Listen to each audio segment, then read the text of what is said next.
Islamic scholars کے بیانات سننے کے لیے ہمارے آفیشیل چینل الرحمان ڈیجیٹل کو سبسکرائب کیجیے۔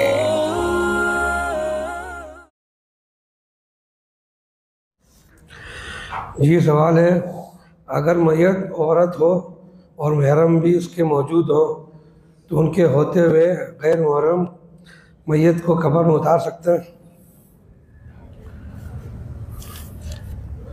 بعض ساتھی آ کر بتاتے ہیں کہ جی ہم ایک جنازے پر گئے، قبر کے قریب کھڑے ہو کر عالم دین نے کہا کہ جو اس خاتون کے بھائی ہیں وہ قبر میں آ جائیں، یا جو بیٹے ہیں وہ آ جائیں، یعنی غیر محرم جو ہے وہ قبر میں نہیں اتر سکتا۔ اس کو اتارنے کے لیے یہ باقاعدہ اعلان ہوتا ہے کہ محرم ہی آئے گا، اور حتیٰ کہ خامند کو روک دیا جاتا ہے کہ تیرا نکاح ٹوٹ گیا، تو نہیں آ سکتا، اب تو غیر محرم ہے۔ تو یہ باتیں ہیں جو خام خواہ مختلف جگہوں پر سننے میں آتی ہیں، جبکہ ان کا حقیقت کے ساتھ کوئی تعلق نہیں، بلکہ حقیقت اس کے برعکس ہے۔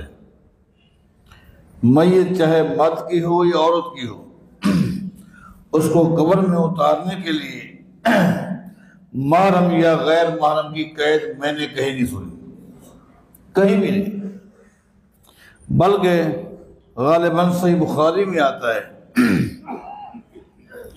نبی علیہ السلام کی بیٹی کا انتقال ہو گیا، قبر کے قریب بیٹھ کر آپ زارو قطار رو رہے ہیں۔ جب میت کو اتارنے کی باری آئی قبر میں تو نبی علیہ السلام نے صحابہ کرام سے پوچھا کہ تم میں سے کون ہے جس نے آج رات اپنی بیوی کے ساتھ ہم بستری نہ کی ہو؟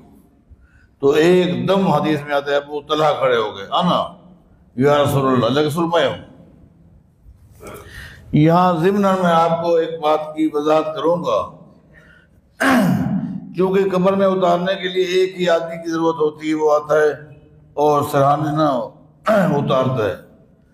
اب یہ کہنا کہ اس کا مطلب تو یہ ہوا باقی سارے صحابہ کرام جو ہے وہ رات کو ہم بستریاں کر گئے تھے، حتیٰ کہ یہاں تک کہہ دیا جاتا ہے کہ اس کا مطلب تو یہ ہوا کہ عثمان نے بھی اس رات اپنی بیوی سے بستری کی تھی۔ بھائی ایک شخص کھڑا ہو گیا،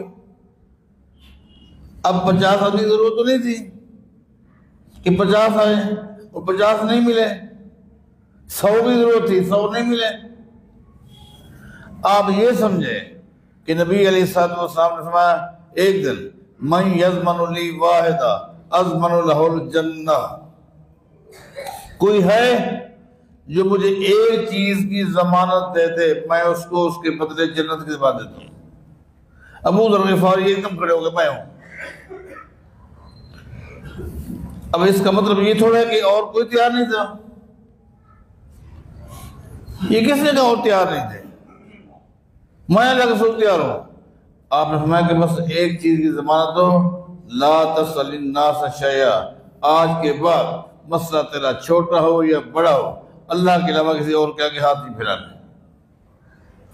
تو کیا باقی صحابہ قید تھے؟ نعوذ باللہ، مخلوق کے آگے ہاتھ پھیلانے کے وہ قید تھے؟ نہیں۔ ہمیں کون ہے؟ ایک آدمی کون ہے؟ اب دیکھیں نبی علیہ السلام نے فرمایا کہ کچھ خوش نصیب ایسے ہوں گے جو قیامت کے دن بغیر حساب کی جنت میں جائیں گے۔ ایک دم عکاشہ کھڑے ہو گئے، ادعو اللہ ان یجعلنی منہم، اے اللہ کے رسول صلی اللہ علیہ وسلم آپ میرے لیے دعا کریں، انہی میں اللہ مجھے شامل کر۔ آپ نے کیا فرمایا؟ انت منہم، تو انہی میں سے۔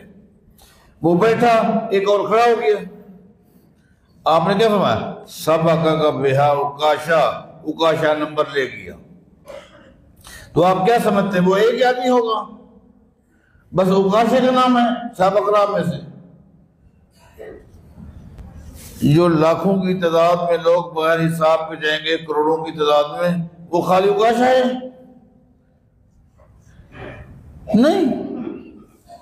اسی طرح نبی علیہ السلام نے کہا کہ کون ہے؟ ایک دم ابو طلحہ نے کہا انا میں ہوں، ٹھیک ہے نیچے اتر جا۔ یہ نفی نہیں ہے باقی چیزوں کی، یہ جہالت ہے کہ باقی سب کی نفی کر دینا۔ اور دیکھیں اگر محرم کی قید ہوتی تو نبی علیہ الصلوۃ والسلام ابو طلحہ کو قبر میں اترنے کی اجازت نہ دیتے کہ تو غیر محرم ہے۔ نبی علیہ السلام کی بیٹی تھی، آپ محرم ہیں، آپ بیٹھے تھے۔ کچھ خوش نصیب صحابہ ایسے بھی گزرے ہیں جن کو نبی علیہ الصلوۃ والسلام نے خود قبر میں اتارا ہے۔ اگر قید ہوتی تو آج بدرجہ اولا ایسا ہوتا۔ اچھا عثمان بھی موجود تھے جو کہ خامد ہیں، موجود ہیں، ان کو کہتے کہ تو آ۔ تو لہذا محرم کی اور غیر محرم کی قید کہیں نہیں ہے، کوئی بھی آ کر میت کو قبر میں اتار سکتا ہے۔